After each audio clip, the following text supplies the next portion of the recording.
भारत का हजारों सालों का जो इतिहास है, वह इतिहास की रचना, उस इतिहास का संकलन गुरु शब्द के बगैर हो नहीं सकता। गुरु का एक मानव जीवन में जो दखल है, जो प्रभाव है, गुरु का जो प्रसाद है, देन है, उसके बगैर तो भारत के इतिहास के बारे में हम कल्पना भी नहीं कर सकते हैं। सबसे पहले गुरु के रूप में प्रतिष्ठित जो हुए, उन्हीं को शिव कहते हैं। उन्हीं का नाम महादेव है, उन्हीं को शंकर कहते हैं। The first human expression, the first human outlet of this great knowledge happened through Shiva. इसलिए शिवा को हम टाइमलेस मानते हैं, the one who is beyond the time. And actually, the time is just a tool of Shiva.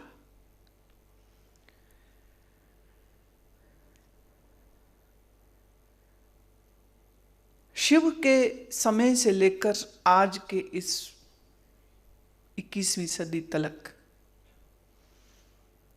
जाने कितनी बार ये दुनिया बनी है और उजड़ी है, फिर बनी है, फिर उजड़ी है।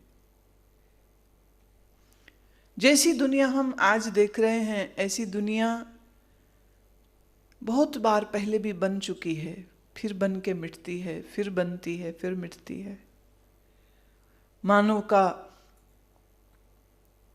उत्थान होता रहता है, प्रोग्रेस करता है। जितनी जितनी उसकी डेवलपमेंट बढ़ती जाती है, उतने उतने वो अपने आराम के, अपनी खुशी के साधनों को और विकसित करता जाता है। पर जितनी बड़ी मानव मन में खुश रहने की इच्छा है, उससे ज़्यादा बड़ी ये इच्छा होती है कि मैं ही खुश रहूं और मेरा दुश्मन कोई ना रहे। और दूसरों को मिटाने की गर्ज को दिल में लेकर मानव ही मानव का दुश्मन हो जाता है। और फिर मानवों ने ऐसे अस्त्र और ऐसे शस्त्र भी बना दिए, जिन अस्त्र शस्त्रों के प्रयोग करने पर खुद मानवों का ही नाश हो गया। हमारे जो प्राचीन ग्रंथ हैं, उसमें इस बात का जिक्र है। जैसे एक बार वशिष्ठ जी से राम जी ने पूछा। अब वशिष्ठ कौन है? राम जी के गुरु हैं, ठीक। और राम जी उस समय पर 15-16 साल के होंगे, कुमार अवस्था जिसे हम कहते। आप में से बहुत सारे उसी उम्र के हैं, 15-16 साल की उम्र में की बात है ये। कहते हैं राम जी ने खाना पीना छोड़ दिया। कई दिन तक कौशल्या ये देखती रही कि पुत्र कुछ खाता ही नहीं है। जब देखो चुपचाप बैठा रहता है, जब पूछो भोजन तो कहता है भूख नहीं है। जब देखो तो महल के पीछे बगीचे में बैठा रहता है, उदास रहता है। और कभी कभी तो उन्होंने राम को रोते हुए भी देखा। कौशल्या बहुत परेशान हो रही थी। एक दिन उन्होंने राजा दशरथ से कहा कि आपके बड़े पुत्र राम आजकल बहुत अजीब सा व्यवहार कर रहे हैं। दशरथ ने पूछा, मेरा पुत्र तो बड़ा समझदार है, वो तो कुछ अजीब हरकत कर ही नहीं सकता है। ऐसा क्या हुआ जो तुम इतना चिंतातुर होकर मुझे बतला रही हो?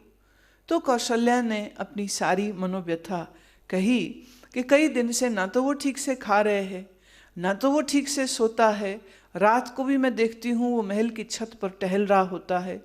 दिन में भी दोपहर में जब हम लोग आराम करते हैं, ये पिछले बगीचे में जामुन के पेड़ों के तले ये बैठा चुपचाप उदास। और सच तो ये है, कई बार मैंने राम को रोते हुए भी देखा। अब पुत्र जब बड़ा हो रहा हो तो पिता के व्यवहार में भी कुछ परिवर्तन आना चाहिए। जब तक पुत्र बालक हो, पिता एक दूसरे तर्ज से, एक दूसरे ढंग से बात करते हैं, पर जो समझदार पिता है वो अपने पुत्र की इस तरह बड़ी उम्र को देख करके और ऐसी मनोव्यथा को देखकर वो सीधे उससे बात करना उचित नहीं समझा। पर थोड़ी सी अब चिंता दशरथ जी को भी हो गई। तो जब चिंता लगे तो क्या करे, जब चिंता लगे तो गुरु के पास जाए। तो दशरथ भी अपने गुरु जी के पास गए। कौन है गुरु? वशिष्ठ जी। वशिष्ठ जी के आश्रम में पधारे और जाकर के सारी बात बतलाई और कहा कि राम आपका भी प्रिय शिष्य है, मेरा पुत्र तो है ही, पर मेरे से पहले वो आपका पुत्र है। तो आपके पुत्र की ये अजीब सी मन की हालत हो गई है।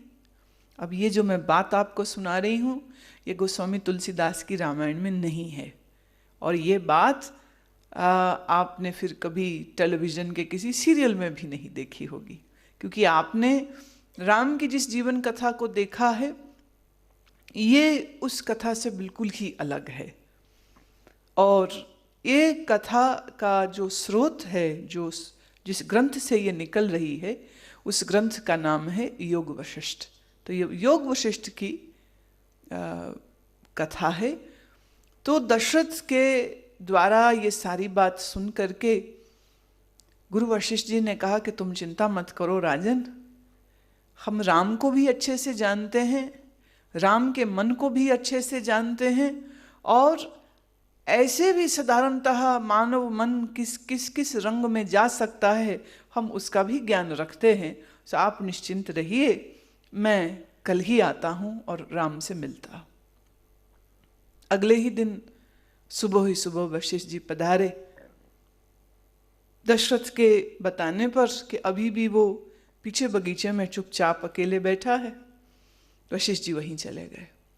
अब गुरु वशिष्ठ अपने पाँव में लकड़ी की बनी हुई खड़ाऊँ पहनते थे। अब खड़ाऊँ जब पहन करके आप चलते हो तो खट खट खट खट की आवाज़ तो दूर से ही पता चल जाएगा कि कौन है। और राम को अपने प्रिय परम आदरणीय गुरु की खड़ाओं की उस खटखट की आवाज़ की भी इतना पहचान है कि यूं किसी और साधारण स्थिति में राम सुनते तो राम सबसे पहले भाग के जाते उस दिशा में जिस दिशा से यह आवाज़ आ रही है। परंतु आज तो गुरुदेव भी देख के थोड़े से विस्मित हुए कि राम वैसे के वैसे ही बैठे हैं, सिर झुकाए हुए। तो समझ आ रहा था कि उन्होंने सुना भी नहीं, इतना वो अपने विचारों में उलझे हैं कि उनको गुरुजी के आने का पता भी नहीं चल रहा। जबकि शिष्टाचार ये कहता है गुरु अगर खड़े हों तो शिष्य को बैठना नहीं चाहिए, अगर गुरु खड़े हों तो शिष्य को खड़ा रहना चाहिए, अगर गुरु बैठ जावें तो गुरु की आज्ञा अगर हो कि बैठो तो बैठे, और अगर गुरु न कहें तो अपने आप से नहीं बैठते। गुरु कहे खाओ तो खाते हैं, और खुद के खाने से भी बहुत पहले गुरु के भोजन की व्यवस्था करके शिष्य पहले उनको खिलाता है, और उसके बाद जब गुरु आदेश दे कि बेटे अब आप भी खा लीजिए तो खाना चाहिए। तो ये कुछ मूलभूत फंडामेंटल रूल्स होते हैं जिसमें शिष्य के पालन करते रहने से शिष्य का ही कल्याण होता है। और गुरु के प्रति ये सम्मान प्रकट करने की चीज़ें नहीं हैं। उस परम गुरु का सम्मान हम खाली खड़े रहने से कैसे कर सकते हैं? उसके खाने के बाद खाएं, इतने भर से हमने उनको कौन सी बड़ी चीज़ भेंट में दे दी है।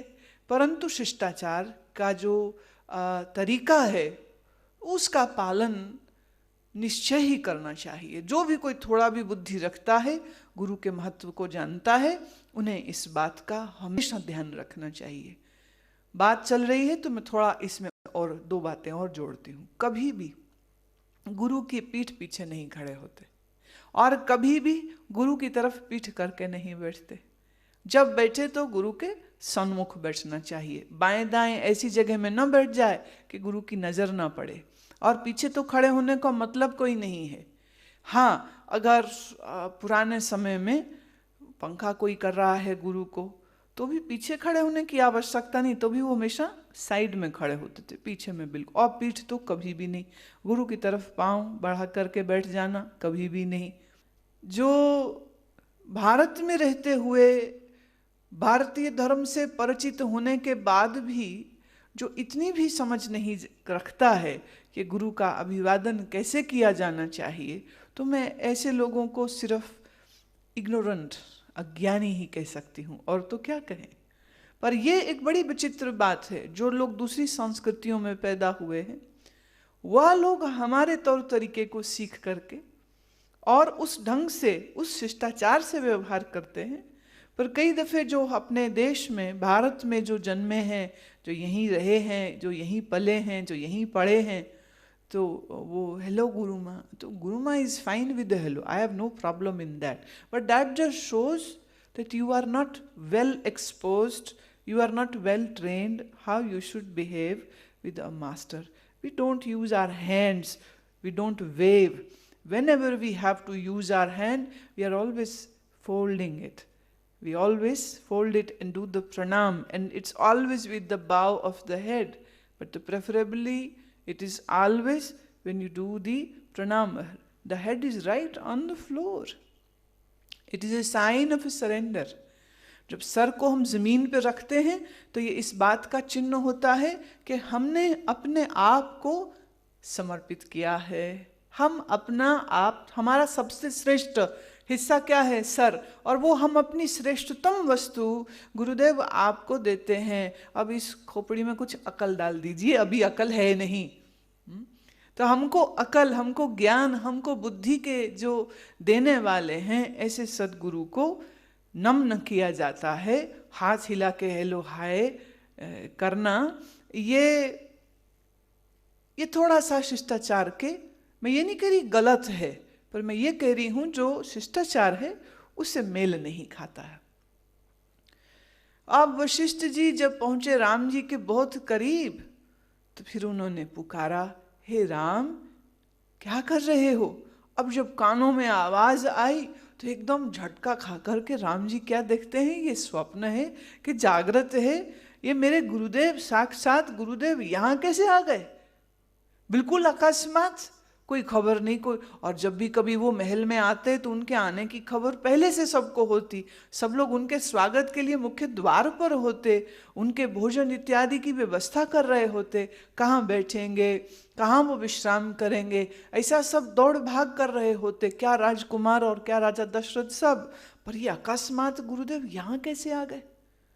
तो राम जी झटपट खड़े हुए, क्षमा याचना की कि गुरुदेव मुझे तो, मैं मूर्ख, आपके आने का संकेत ना मिला, आप कब पधारे वो ना पता चला, तो मेरी इस क्षमा, मुझे अपराध के लिए मुझे क्षमा कीजिए। तो राम जी ने दंडवत प्रणाम किया। दंडवत प्रणाम मतलब जब आप अपने शरीर को, दंड माने स्टाफ, एक स्टाफ की तरह जमीन पर लेटा देते हैं। दंडवत प्रणाम करने का मतलब ये नहीं होता जमीन पर सीधे लेट जाना। कई लोग ऐसा करते हैं, जब वो मिलते हैं ना हमें, तो वो अपनी तरफ से कोशिश तो कर रहे होते हैं दंडवत प्रणाम करने की, पर वो दंडवत नहीं कर रहे होते, वो सीधे लेट जाते हैं। अब दंडवत प्रणाम करना सूर्य नमस्कार आसनों में से एक आसन है, जिसमें आपकी पांव की अंगुलियां, आपके घुटने, आपके कंधे और माथा और ये दो हाथ, बस इतने ही अंग जमीन पर लगेंगे। पेट नहीं, सीना नहीं, from knee to your girdle, the hip girdle, ये पूरी जांघ जमीन को छूनी नहीं चाहिए, और घुटने से लेकर के आपके की अंगुलियों तक ये भी जमीन में नहीं छूते हैं, सिर्फ आपके हाथ जमीन पर होते हैं। दंडवत प्रणाम। अब दंडवत प्रणाम के जो लाभ हैं सार में बोल ही देती हूँ। दंडवत प्रणाम करने वालों को कभी भी स्पाइन की प्रॉब्लम नहीं होगी, उनका लंबर रीजन स्ट्रांग होता है, उनका कॉसिक्स रीजन स्ट्रांग होता है, और आपका पूरा स्वास्थ्य आपके लोअर बैक से संबंधित होता है। तो जितने बार आपने दंडवत प्रणाम किया, समझो उतनी बार आपने अपनी स्पाइन को स्ट्रेच किया है, और जितने बार आप जमीन से ऊपर सीधे खड़े हुए हैं उतने बार आपने अपनी स्पाइन को रिलैक्स किया है। तो relaxation and contraction of your spine is the best form of yogic exercise which you can do to keep your whole body healthy. फिर बोलूं, दंडवत प्रणाम जब तुम करते हो तो उसमें भी गुरुजी को क्या मिल रहा है? गुरुजी को तो शायद खड़ा ही होना पड़ रहा है, वो कहीं जा रहे हैं, उनको खड़ा होना पड़ रहा है क्योंकि कोई शिष्य उनको प्रणाम कर रहा है। पर प्रणाम करने वाले शिष्य को दो लाभ मिलते हैं, एक फिजिकल और दूसरा साइकोलॉजिकल। साइकोलॉजिकल लाभ क्या है? जितने बार हम झुकते हैं उतने बार हम नम्रता का पाठ पढ़ते हैं, उतने बार हम अपने आप को भी रिमाइंड कराते हैं और अपने गुरुजी को भी स्मरण कराते रहते हैं कि हम आपकी शरण में हैं और आपको समर्पित हैं और आपसे ज्ञान का प्रसाद लेने आए। तो राम जी ने गुरु वशिष्ठ को दंडवत प्रणाम किया और गुरुजी ने बड़े प्रेम से राम जी के सर पर अपना दाहिना हाथ रख के आशीर्वाद दिया। गुरुदेव वहीं बैठ गए और राम जी वहीं उनके पास चरणों में बैठ गए। फिर पूछा, राम क्या हुआ? तुम ऐसे मुरझाए हुए से क्यों बैठे हो? और कई दिन से तुमने ठीक से खाया भी नहीं, फिर मैंने सुना तुम ठीक से सोते भी नहीं हो, और तुम्हारी शक्ल देख करके वो साफ स्पष्ट भी हो रहा है, आंखों के नीचे काले घेरे आए पड़े हैं, चेहरा तुम्हारा कुमला गया है, फूल की तरह खिला हुआ चेहरा था। इस समय तो बिल्कुल तुम बहुत कमजोर भी प्रतीत हो रहे हो। राम, अपने मन की बात कहो। जब इस प्रकार स्नेह और करुणा और प्रेम से भरे हुए वशिष्ठ जी ने राम से उनके मन का हाल पूछा तो राम जी ने बेझिझके अपने मन की सारी व्यथा गुरुदेव को कहना शुरू कर दी। देखो, इसमें मुझे थोड़ा सा एक टिप्पणी और देनी है। कभी भी जब आपके गुरु आपसे कुछ पूछें, एक बात याद रखना, वो तुम्हारे बताने से पहले तुम्हारे मन का हाल जानते हैं, लेकिन फिर भी वो तुमसे पूछते हैं, क्योंकि जब तुम बोलोगे अपनी बात को तो तुम्हारे बोलने में ही तुम्हारी 1/4 पीड़ा कम हो जाती, क्योंकि ये एहसास कि कोई मुझे सुन रहा है, किसी को मेरी परवाह है, और ये किसी कोई मामूली नहीं, ये किसी तो कोई महात्मा हैं, संत हैं, गुरु हैं, और वह मेरे प्रति इतनी करुणा बरसा के मुझसे पूछ रहे हैं। तो ये भावना एक बड़ी सुरक्षा, एक बहुत आलंबन देती है, एक मन को बड़ा सहारा देती है कि अच्छा मुझसे पूछ रहे हैं।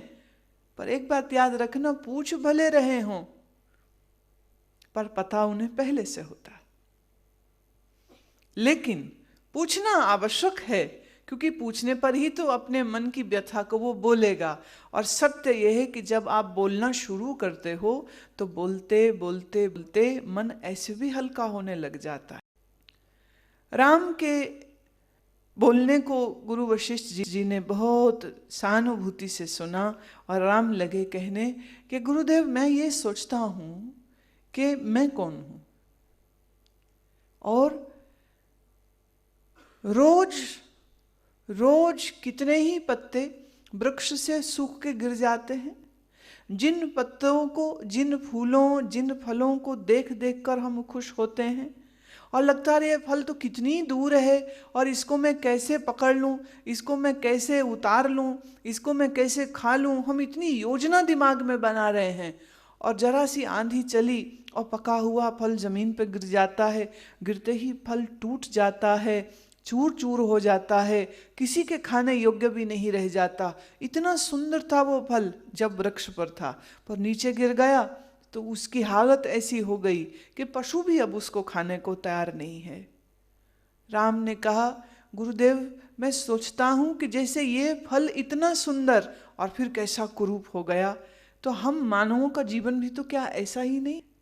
आज हम सुंदर हैं, शरीर अच्छा है, शरीर में ऊर्जा है, ताकत है, पर जब मैं अपने यहाँ काम करने वाले मंत्रियों को देखता हूँ, नौकरों को देखता हूँ, सेवकों को देखता हूँ, जो बूढ़े हो गए हैं, जो बीमार हैं, जो खांसते रहते हैं, जिनके शरीर में दर्द होता रहता है और वो दर्द से चिल्लाते रहते हैं, तो उनकी पीड़ा को देख करके मैं सोच में पड़ जाता हूँ कि ये कुछ वर्ष पहले बिल्कुल अच्छे थे, जैसे आज मैं अच्छा हूँ। आज ये रोगी हो गए हैं, आज ये चारपाई पे पड़े हैं, कराहते रहते हैं, इनका दुख देखा नहीं जाता है। और फिर मुझे भय लगता है, जैसा इनके साथ हुआ, क्या ऐसा ही मेरे साथ भी हो जाएगा? क्या मैं भी इन्हीं की तरह रोगी हो जाऊंगा, चारपाई पे पड़ जाऊंगा? मृत्यु तो हमारे सर पर नाचती रहती है। अब राम बोल रहे हैं और वशिष्ठ जी सारी बात सुन रहे हैं। राम कहते बस प्रश्न यही तो है कि क्या जीवन का अंत सिर्फ मृत्यु है? बस जन्मो और कभी भी मर जाओ और पता भी न चले कि मौत कब आवे। मैं इसी बात को सोच सोच के परेशान हो रहा। वशिष्ठ जी ने कहा, राम, इसके लिए भी परेशान होना बनता नहीं है। हमारे पहले भी कई जन्म हो चुके हैं और इसके बाद भी कई जन्म होंगे। तो राम ने जब ये बात सुनी तो बड़े हैरान हुए। कहते, अच्छा, मेरा पहले भी जन्म हुआ था क्या? वशिष्ठ कहते, हाँ, तेरा ही क्या, मेरा भी पहले बहुत बार जन्म हो चुका है और मैं तो हर जन्म में तुम्हारे वंश का गुरु रहा हूं। अब ये जो बात मैं कहने जा रही हूं ना, it is going to be very interesting and I hope that you understand the very hidden meaning in this story. Ram ji ने कहा, आप मेरे पिताजी के भी गुरु हैं, ये तो मुझे मालूम है, पर क्या आप मेरे दादा के भी गुरु थे? वशिष्ठ जी ने कहा, परदादा के भी? बोले, हाँ, इक्ष्वाकु वंश जब से शुरू हुआ है, हे राम, तब से मैं ही तुम्हारे कुल का गुरु हूं। राम ने पूछा, प्रभु, मैं तो हैरान हो रहा हूं कि हमारे इक्ष्वाकु वंश जब से शुरू हुआ, उसके बाद कितने राजा हुए, पर आप वही के वही। ऐसे कैसे हो सकता है? जब बाकी चीजें बनती हैं और मिट जाती हैं, वो जन्मे और वो मर गए, पर आप वही के वही कैसे? तब वशिष्ठ जी ने कहा, हे राम, मेरे पास योग विद्या है। योग विद्या के प्रभाव से मैं अपनी मृत्यु के काल को जानता हूं और हर शरीर एक समय तक जिंदा रहता है और फिर उस शरीर को खत्म होना होता है, पर योग विद्या के प्रभाव से मैं अपने शरीर के अणुओं को फिर वापस जोड़ लेता हूं। Are you getting the point? Atoms की बात सिर्फ वेस्टर्न साइंस ने नहीं की है। आज से 10,000 वर्ष पूर्व जब ये राम और ये वशिष्ठ जी का जो कन्वर्सेशन, जो संवाद हो रहा है, वो उस समय पर ये बात बोल रहे हैं कि शरीर हमारा किससे बना है? अणुओं से, फ्रॉम एटम। और इन्हीं अणुओं के विघटन हो जाने को हम मौत कहते हैं। और वशिष्ठ जी कहते हैं कि जब मेरे उस शरीर के मरने का समय आ जाता है, उस समय पर मैं अपने शरीर के अणुओं की ऊर्जा को पुनः फिर से रिवाइव कर देता हूं, तो मेरा शरीर वही का वही चल रहा है। कितनी आयु हुई वशिष्ठ जी की फिर?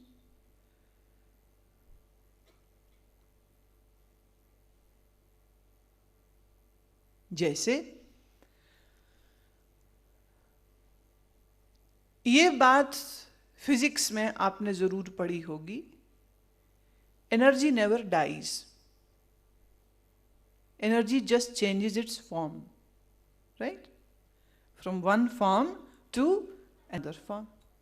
फॉर एग्जाम्पल, पानी है, आपने उसे गर्म कर दिया तो बन गई वो स्टीम। स्टीम क्या है? वेपर्स। फॉर्म चेंज हो गई, ठीक है। अच्छा, वेपर्स को अगर हमने फिर से वापस कंडेंस कर दिया, ठंडा कर दिया, तो फिर से वापस वो पानी बन जाएगा। जब आपने पानी को गर्म किया तो पानी जिस एनर्जी से, अग्नि से गर्म हुआ है, वो अग्नि भी क्या है? It's another form of the matter.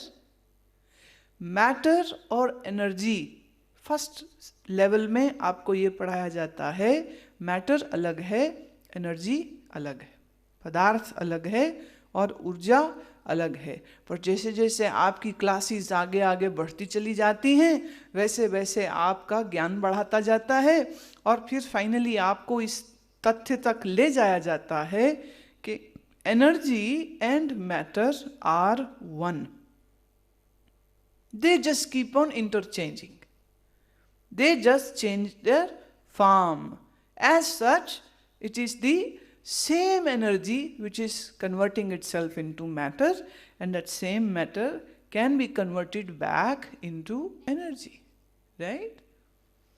तो शरीर की जो रचना है, वो जिस शक्ति से ये हमारा शरीर चल रहा है, वो शक्ति कहाँ से आती है? भोजन से? सिर्फ भोजन से आती कि कहीं और से भी आती?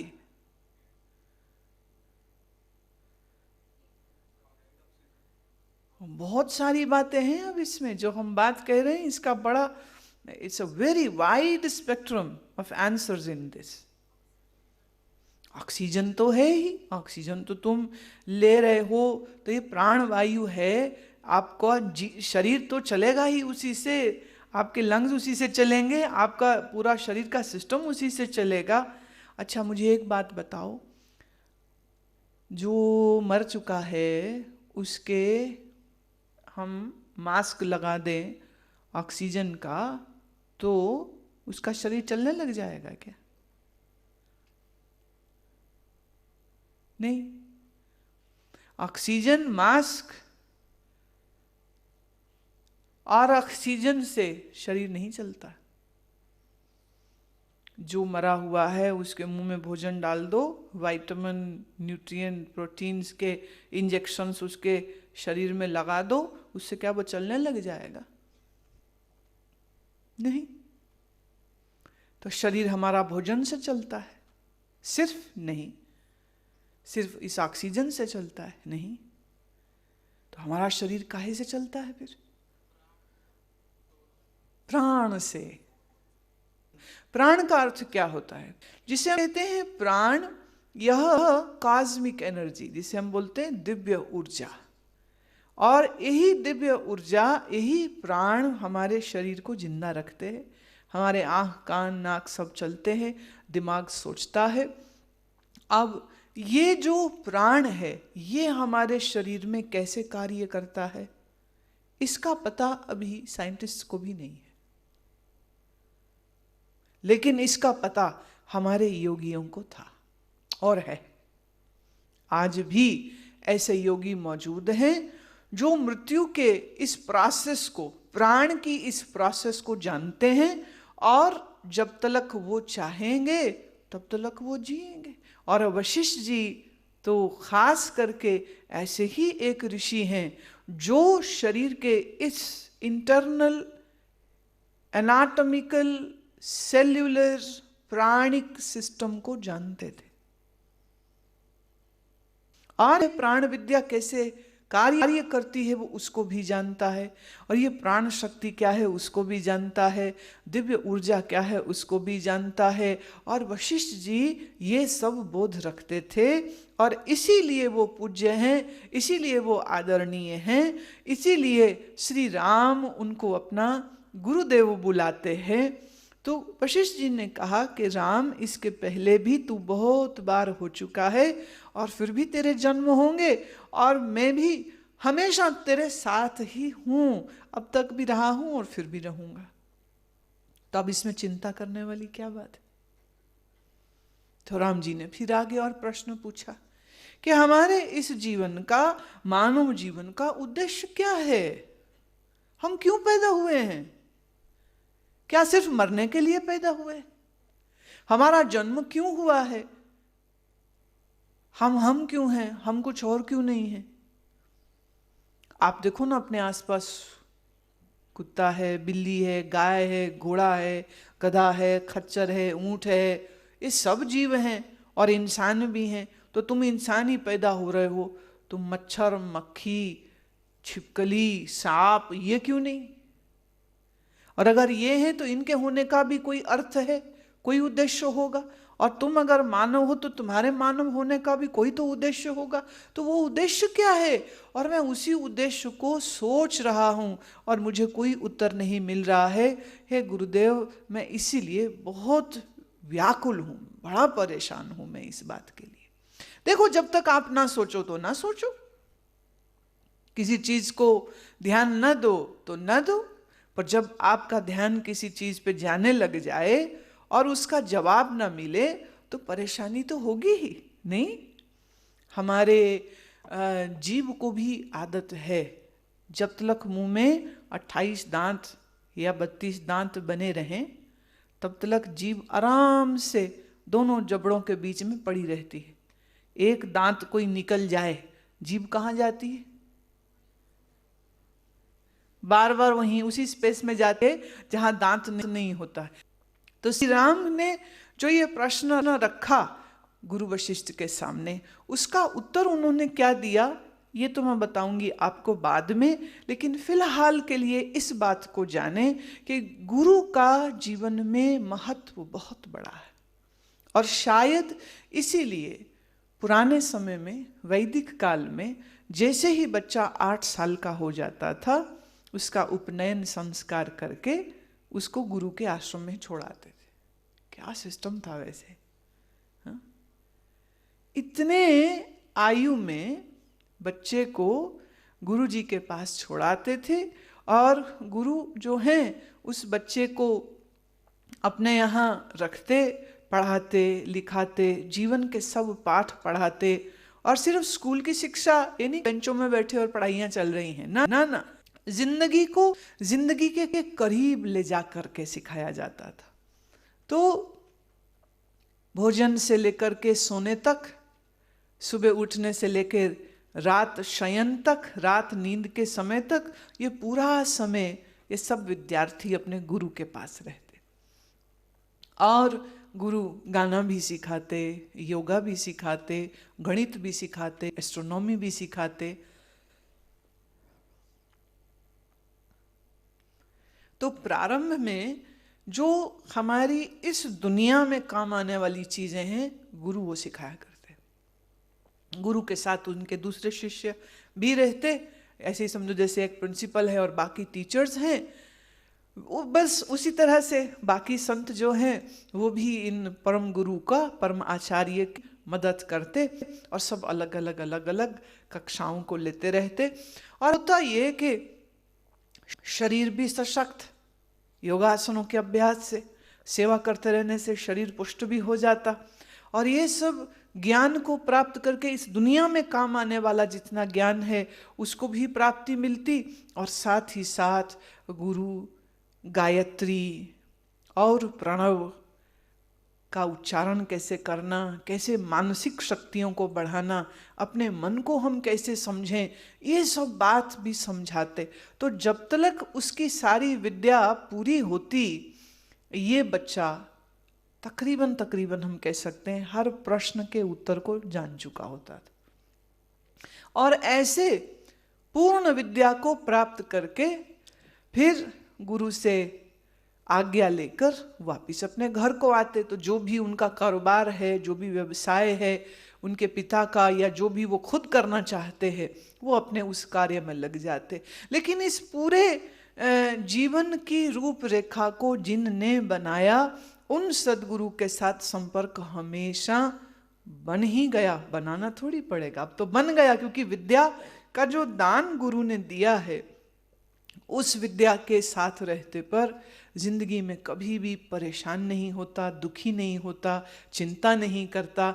ऐसा जिसके पास ज्ञान हो वो कभी घबराता नहीं, डरता नहीं, नर्वस नहीं होता। बड़ी से बड़ी मुसीबत आ जाए कभी घबराता नहीं है, क्योंकि अंतर में उस दिव्य शक्ति को कैसे जगा के रखना है ये गुरु ने उसको सिखाया।